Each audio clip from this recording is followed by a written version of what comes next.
শুভ সন্ধ্যা। উপস্থিত সবাইকে আমার শুভেচ্ছা জানাচ্ছি। আন্তর্জাতিক নারী দিবস উপলক্ষে আমি একটি কবিতা পাঠ করে শোনাচ্ছি। তবে এই কবিতাটি কার লেখা তার নামটা কিন্তু আমার ঠিক জানা নেই। যদি উপস্থিত দর্শকবৃন্দের মধ্যে কারো এই কবির নাম জানা থাকে তাহলে দয়া করে আমাকে জানাবেন। শুরু করছি আমার কবিতা ফিরে আসব। ফিরে আসব আবারও এই পৃথিবীতে, আমি নারী রূপে আমার মায়ের গর্ভে।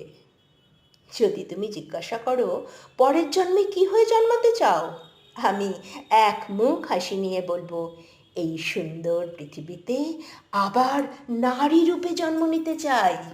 জানি তুমি ভ্রু কুচকে ব্যঙ্গময় হাসিতে আমার মুখের দিকে তাকিয়ে বলবে, আবার নারী? শিক্ষা হয়নি বুঝি? আমি আমার স্বভাবসিদ্ধ হাসিতে মুখ ভরিয়ে বলবো, হয়েছে তো শিক্ষা, খুব হয়েছে।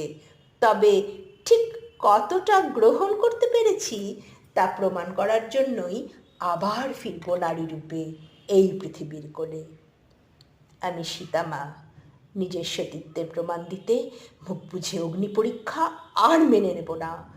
বিয়ে করে স্ত্রীর মর্যাদা দিয়ে তুমি মহান হবে, আবার প্রয়োজনে নিজের সিংহাসন বাঁচাতে স্ত্রীকে বাধ্য করবে আত্মহত্যা করতে। এবার অগ্নি পরীক্ষা আর হতে দেব না। আমি পাঞ্চালী, তোমাদের জেদ বজায় রাখতে আমাকে আর বাজি ধরতে দেব না। দরকারে সংসার ছাড়বো, তাও নিজেকে পণ্য হতে দেব না। আমি কুন্তী, ভালোবেসে তোমার কাছে সন্তান চেয়েছি, তা বলে পিতৃহীন পরিচয়ে নিজের সন্তানকে জারো জাক্ষা দিতে দেব না। আমি গান্ধারী হয়ে ভালোবাসার কালো কাপড়ে নিজের চোখ বন্ধ করব না, বরং চোখ খুলে সংসারের অন্যায়ের বিরুদ্ধে লড়ব। আমাকে শাঁখা সিঁদুরের গণ্ডিতে বেঁধে রেখে বিয়ে বিয়ে খেলাটা আর খেলতে দেব না। বিয়েটা হবে দুটো স্বাধীন মানসিকতার মানুষের মধ্যে, যেখানে নারী পুরুষ একে অপরের পরিপূরক হয়ে থাকা যাবে।